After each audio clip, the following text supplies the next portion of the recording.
बिस्मिल्लाहिर्रहमानिर्रहीम। उम्मीद है काश्तकार भाइयों आप खैरियत से होंगे। हमारी पंजाब और सिंध की जो फसलें हैं उनमें तकरीबन 10 से 15 दिनों का फ़र्क होता है। सिंध की जो फसलें हैं वो तकरीबन 75 दिन की जब होती हैं उस वक्त वो गोब की हालत के अंदर आ जाती हैं, और लेकिन हमारी पंजाब की जो फसलें हैं वो 80 से 85 दिनों की जब होती हैं उस वक्त गोब के अंदर आती हैं। तो सिंध की जो फसलें हैं वो तकरीबन अब गोब की हालत में आ चुकी हैं। तो गोब की हालत के अंदर उनको कौन कौन सी एहतियात बरतनी होती हैं, कौन कौन से लवाजमात होते हैं जो किसी भी काश्तकार भाइयों को जो है वो सामने रख कर फसल को लेके चलना पड़ता है, इसके बारे में जब हम बात कर रहे होंगे। अगर आपने हमारे चैनल को सब्सक्राइब नहीं किया तो हमारे चैनल को सब्सक्राइब कर दें और बेल के बटन को दबा दें ताकि फसलों के मुतालिक हम जितनी वीडियोज़ बनाते हैं आप तक बर वक्त पहुँच सकें।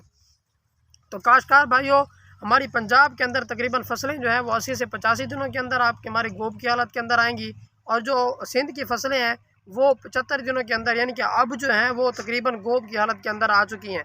गोब की हालत का जो है वो आप अंदाज़ा कैसे लगा सकते हैं, जो गंदम का नाड़ होता है, जो गंदम का तना होता है वो मोटा हो जाता है, उसके अंदर जो फ्लैग लीफ है वो बन गया होता है। फ्लैग लीफ के बाद उसकी जो जहाँ से सीटे निकलना होता है वो जगह जो है या वो सीटा जो है वो निकल रहा होता है, उस वक्त वो हालत जो है वो गोब की हालत होती है।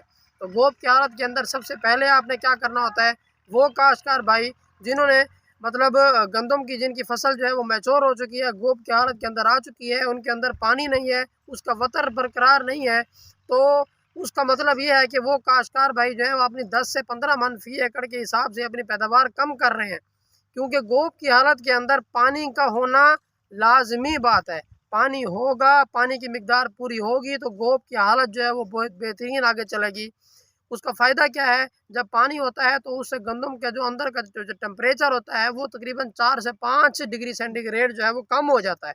जब गंदम का वो टेम्परेचर पौधे का वो कम होता है तो उससे जब वो पोलिनेशन होती है जो कि 4 से 5 दिनों तक रहती है, तो पोलिनेशन बेहतरीन तरीके से होती है। पोलिनेशन गर्म या ज़्यादा टेम्परेचर पर नहीं होती, ठंडे मतलब जब टेम्परेचर जो है वो कम होता है उस वक्त पोलिनेशन का अमल जो है वो मुतासर नहीं होता, पोलिनेशन का अमल बेहतरीन होता है। जब पोलिनेशन का अमल आपका बेहतरीन होता है, जितनी अच्छी पोलिनेशन होती है उतने ही दानों की आपकी तादाद ज़्यादा होती है।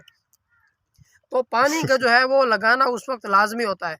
और दूसरी बात, जब आपकी फसल जो है वो गोब की हालत के अंदर हो उस वक्त आप बोरान और पोटाश का स्प्रे करवा दें।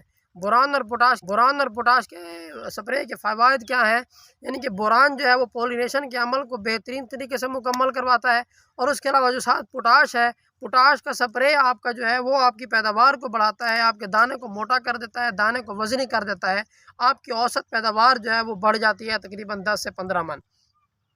उसके अलावा अगली बात क्या है, अगली बात ये है कि अगर आपका फ्लैग लीफ जो है वो किसी भी बीमारी की वजह से इफेक्टेड है, यानी कि अगर उसके ऊपर रस्ट का हमला है तो उसके ऊपर किसी फंजीसाइड का स्प्रे करवा दें।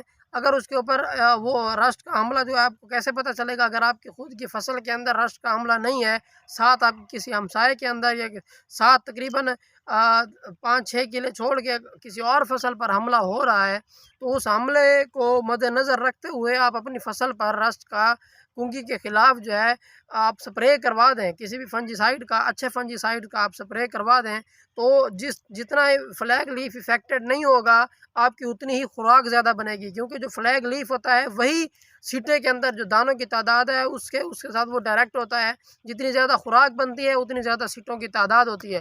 तो जब आप सीटा जो आप अपना सीटा है, आपका फ्लैग लीफ है, आपका झंडा पत्ता है, उसको आप किसी बीमारी की वजह से इफेक्टेड नहीं होने देंगे तो आपकी पैदावार भी इफेक्टेड नहीं होगी, आपकी पैदावार भी कम नहीं होगी, आपकी पैदावार जो है वो बढ़ जाएगी।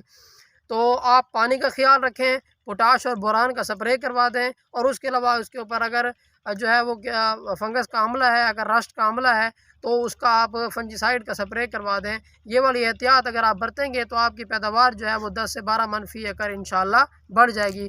उम्मीद है आपको वीडियो समझ आ गई होगी। अपना ख्याल रखिएगा। अल्लाह हाफिज़। और उसके अलावा एक रिक्वेस्ट है कि आप हमारे चैनल को सब्सक्राइब कर दें, क्योंकि जब आप सब्सक्राइब करते हैं इससे आपका फ़ायदा भी होता है, आपको तकरीबन तमाम मालूमात भी मिल जाती हैं, उसके अलावा हमें भी फ़ायदा होता है। तो ये रिक्वेस्ट है, हमारे चैनल को ज़रूर सब्सक्राइब कीजिएगा और बेल के बटन को भी ज़रूर दबाइएगा। अल्लाह हाफिज़।